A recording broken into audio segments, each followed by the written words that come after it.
How French society was divided in 18th century. In 18th century, French society was divided into three states. First state was clergy.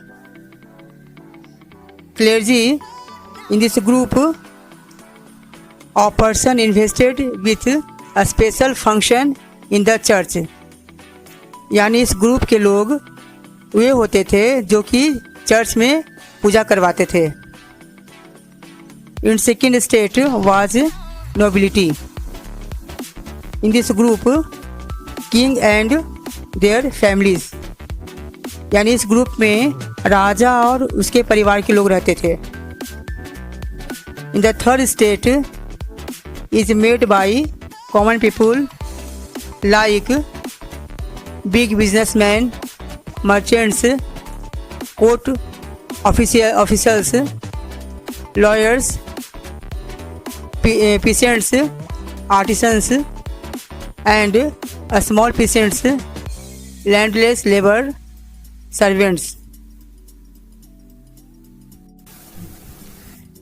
The members of the first two states, that is the clergy and the nobility, enjoyed certain privileges by birth.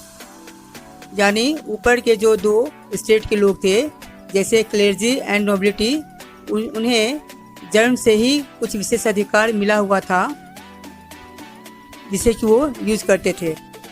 जैसे उन्हें किसी भी तरह का tax paid नहीं करना पड़ता था. The nobles further enjoyed feudal privileges. ये लोग सामंती व्यवस्था को भी यूज करते थे और किसानों से सेवा लेते थे. जैसे peasants were obliged to render services to the lord, to work in his houses and fields, to serve in the army or to participate in building roads. यानी peasants से वे सेवा के रूप में टैक्स लेते थे, जैसे कि उनके घर में काम करके, खेतों में काम करके, या आर्मी में ज्वाइन करके, या फिर लेबर के रूप में रोड्स वगैरह बनता था, उसमें ये लोग अपना वर्क देते थे.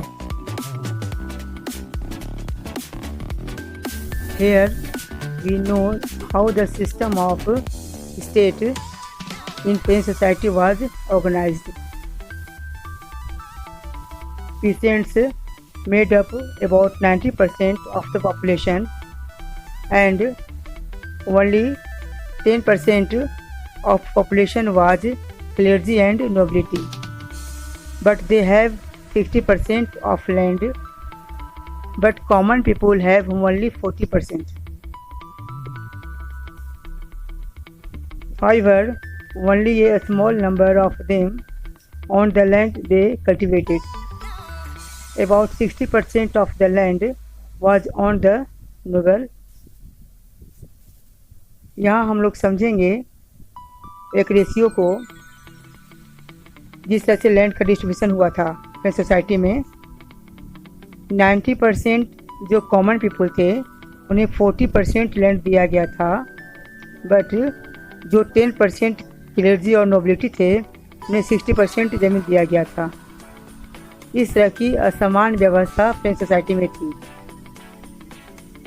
The dissimilarities in organisation of French society make a reason for French revolution.